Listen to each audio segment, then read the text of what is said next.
Good morning, good afternoon, good evening. VP Chiwenga continues to make waves on social media with his continued attack on corruption and Zvigananda. Here is one of the videos that have been circulating on social media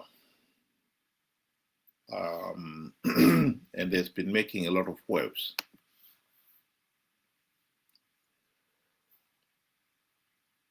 Kunavo vanenge vachiita vawandaka kune madhiragi kune vanongofuma achingonyuka kuti ndaane mari pano akayi mafactory kana mari dzakakuwandirai vanhu vaone mabasa.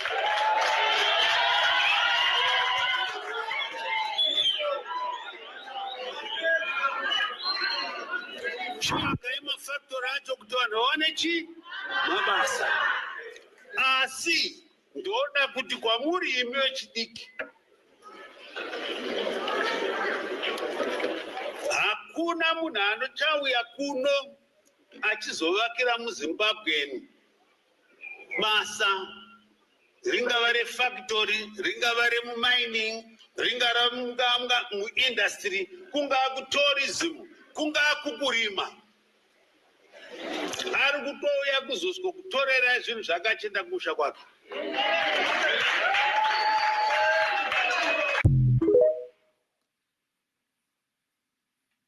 Well, there is some truth in that. There can be no denying that. I think the people of Zimbabwe should remember three things here. The number one point that cannot be denied,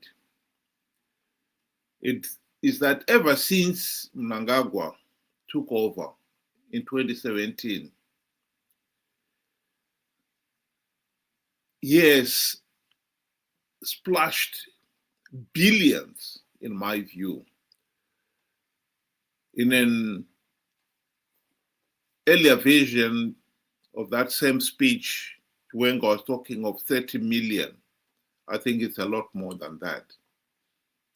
If you look at 2023 alone, Mnangagwa must have spent at least $5 billion from the millions spent busing the povho from one rally to another, feeding them with the sapatini chicken and chips, to the cars bought. Tirimo mu State House chitodya chicken in Kule. kudya kwakaprofitwa kare nababa John ndokudya kwakanzi sapatina. Sorry about that. To the millions of dollars spent on buying trucks for chiefs and church leaders. And as you move up the scale, you come to MPs. They each received 40,000 US dollars, appropriately named housing loans. The deputy ministers received 230,000. Ministers, 500,000. Judges, a few weeks before nomination day, they each received 400,000 housing loans. Each. the amount of money that has been spent on buying votes or buying support is unbelievable. And one cannot deny that if that money was spent on development projects for the country would be miles ahead. The factories that Chiwenga was talking about there, there's no denying that. The second point that must be also be emphasized here is the very fact that we have got,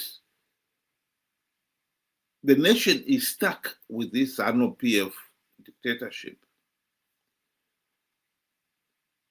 Not just since the 2017 military coup, but ever since the country's independence, 1980, because we have failed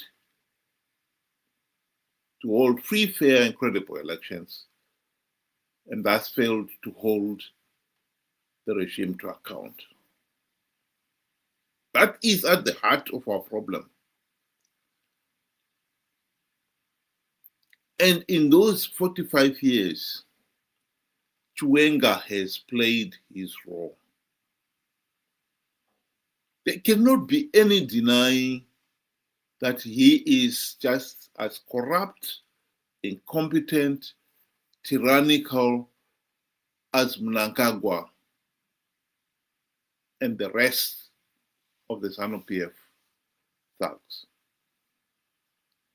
Here is Professor Ibo Mandaza spelling out the role that Mnangagwa and Chiwenga played in the 2008 electoral coup. I also know that Mugabe conceded defeat in 2008. He found Mbeki and Obasanjo to concede defeat. I hope that Thabo Mbeki and Obasanjo will one day make that public. But one of them, I won't say which one, told me that Mugabe phoned them that Saturday night and said, look, I lost election and I concede defeat. And I know that Mugabe stuck to his guns. I was prepared to go.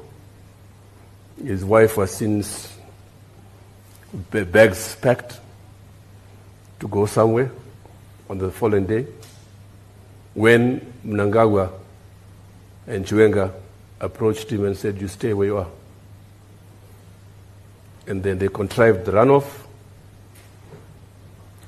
sadly with the help of South Africa.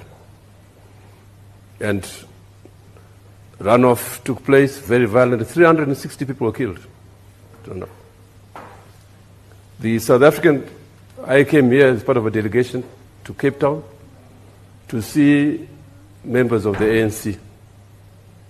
I don't want to mention names, they're my friends. I saw them, and through them, a cabinet committee subcommittee of South African cabinet was set up on the Zimbabwe issue. It was on the basis of that cabinet committee that South Africa did not recognize the runoff.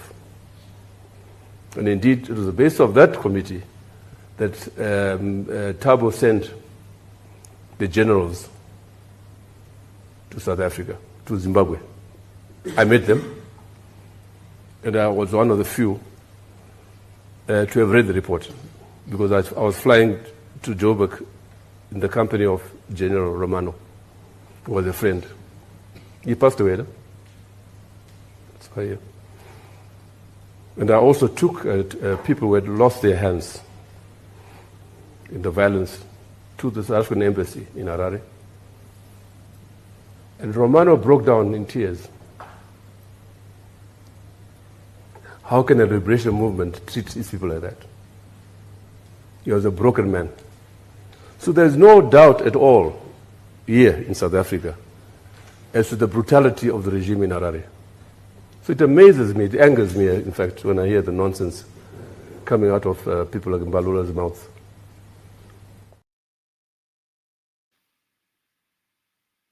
And by the same token, I think it is foolish for Zimbabweans to now still believe that because Chiwenga has fallen out with his ZANU-PF colleagues, he cares about the ordinary people. He wants to see development in the country. He is against corruption. He's not. Chiwenga is not changed. This fight is a factional fight. He is saying some things that people want to hear because he needs their support. He has fallen out with Mnangagwa because Mnangagwa has reneged on the promise that he will step down and allow Chiwenga to take over.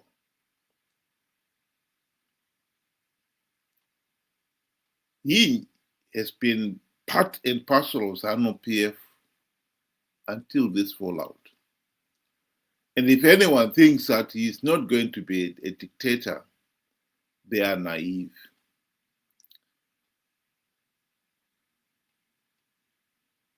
There is no doubt that Chiwenga is a corrupt, incompetent, and murderous thug. He is determined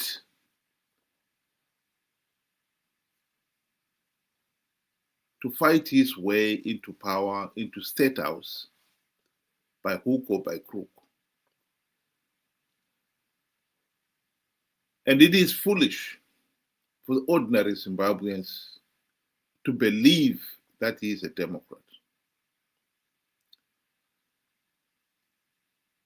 It is therefore clear to me that for anybody who thinks that supporting Chiwenga is in the national interest is just as foolish as a goat taking sides in a hyena fight. Because you cannot doubt for 1 minute that whichever hyena wins, he would love to celebrate his victory with goat meat. I think the people of Zimbabwe should be smart enough to realize that repeating the same foolish mistake we made in 2017 will be unforgivable. Let Chiwenga have his fight. We have our own fight. And our own fight is the fight to end the dictatorship. As long as ZANU-PF is able to rig the elections, Zimbabwe will remain a pariah state. Our number one task is to fight to end the case of rigged elections and bad governance. And we are not advancing that fight by siding with a dictator like Chiwenga. Let's focus on what needs to be done. And in this case here, we cannot force ZANU-PF to stop the 2028 elections. Reforms, democratic reforms that should have been implemented, particularly during the 2008 to 2013 GNU, have not been implemented because MDC-CCC sold out. ZANU-PF has been rigging elections.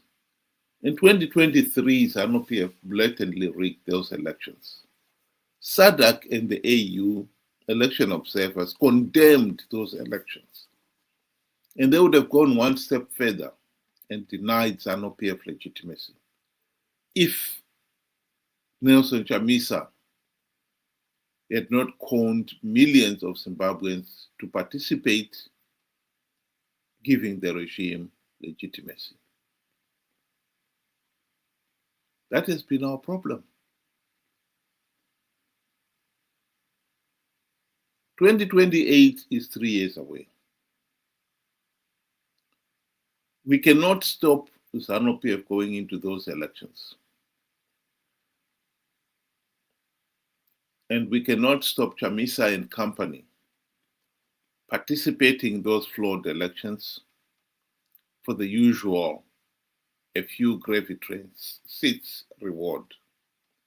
What we can do is make sure that millions of ordinary Zimbabweans are not conned into participating in the flawed elections.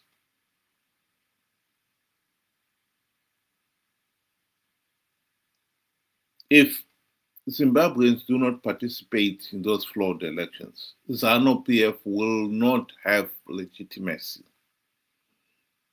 and will be forced to go to the GNU as happened in 2008.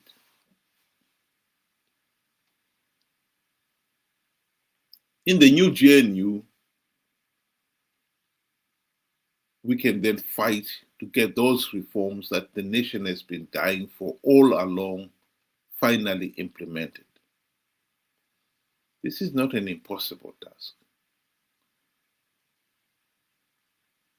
Think about it. Thank you very much. Have a good day.